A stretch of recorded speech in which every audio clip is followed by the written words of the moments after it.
حلو الكشري، حاجة جميلة واحد.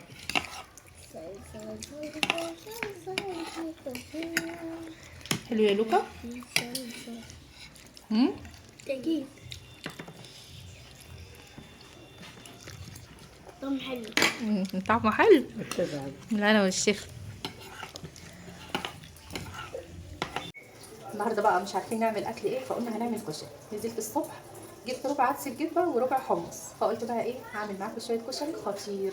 انزلوا اشتركوا في القناه وفعلوا الجرس علشان يوصل لكم كل جديد. ما تنسيش تحط لايك علشان الفيديو يوصل لاكبر عدد. نقيت العدس ابو جبه والحمص، نقيتهم كويس وبعد كده شطفتهم وحطيت عليهم ميه مغليه، سبتهم يتنقعوا ساعتين 2 بس.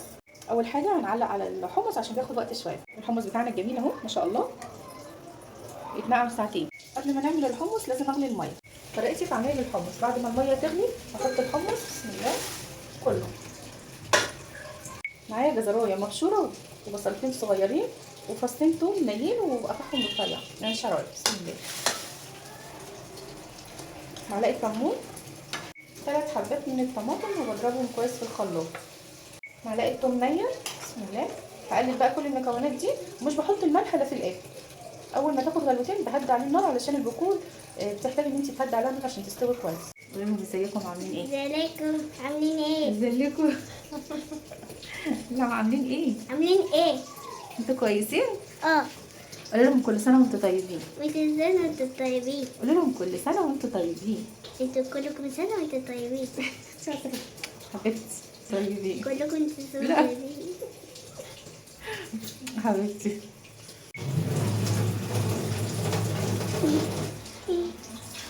يلا سلموا. ازيكم عاملين ايه؟ باي باي. جايين يذاكروا مع ملك. احنا بنودع ولا بنسلم؟ لا بنسلم. كل سنة وانتوا طيبين. حضرت الرز والشعريه وصفيت العدس ابو جبه. بسم الله. جبت الحله بقى اللي هطبق فيها المكونات دي. هحط شويه من الزيت. بسم الله. احط بقى ايه كوبايه من الشعريه واحمصها لحد ما تاخد لون اصفر. اول ما الشعريه تاخد اللون الجميل ده احط الرز. بسم الله. ونقلب شويه ونحط بقيه الرز علشان الشعريه ما تتحرقش معايا اكتر من كده، لان انا عايزه الشعريه تكون لونها اصفر. بشوحه دقيقتين مش اكتر. بعد كده احط العدس ابو جبه.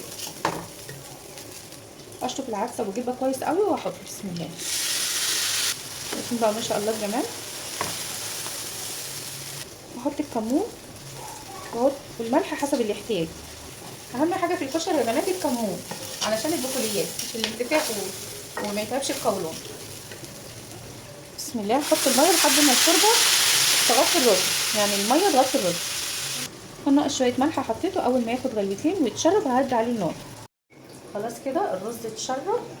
بقلبه كده تقليبه بسيطه بالشوكه اهو، وبهدي عليه النار علشان خاطر ما يتحرقش معايا. هنعمل الصلصه. بسم الله. نحط معلقه ثوم نحمرها كويس وخلاص. الطماطم خلطه حلوه. رينات واقفه معايا وانا بعمل الاكل. تخيلوا هحط معلقتين خل. بسم الله.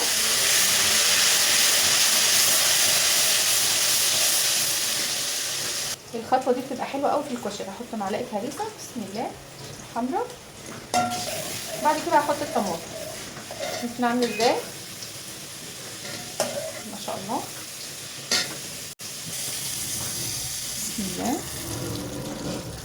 وهسيبها لحد ما تاخد غلوتين وتتسبك. هحط كمون وملح. احلى حاجه في الكشري يا بنات الدقه. بسم الله. هنا عصرت 6 ليمونات، نص كوبايه من الخل، معلقه صغيره من الثوم. هحط ملح وهحط كمون، هحط كزبره، هحط كوبايه من الميه.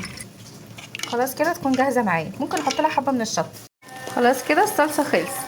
بسم الله. هحط بقى تشكيله من المكرونه اي نوع بقى انت حباه. ايه رايك في الكشري يا ندى؟ جميل. حلو يا رورو كشري. حلو يا نونو الكشري. حن جميل والله. جميل. عامل زي احلى. وانتي يا لوكا حلو الكشري. سوس مشغوله. جميل والله. انا تسلمي والشيخه ايديك. حبيبتي. جميل. يلا بقى انزلوا اشتركوا في القناه وفعلوا الجرس علشان يوصل لكم كل جديد. نزلت. ايه رايك في الكشري يا ندى؟ جميل. حلو يا رورو كشري. حلو يا نونو الكشري. حن جميل والله. جميل.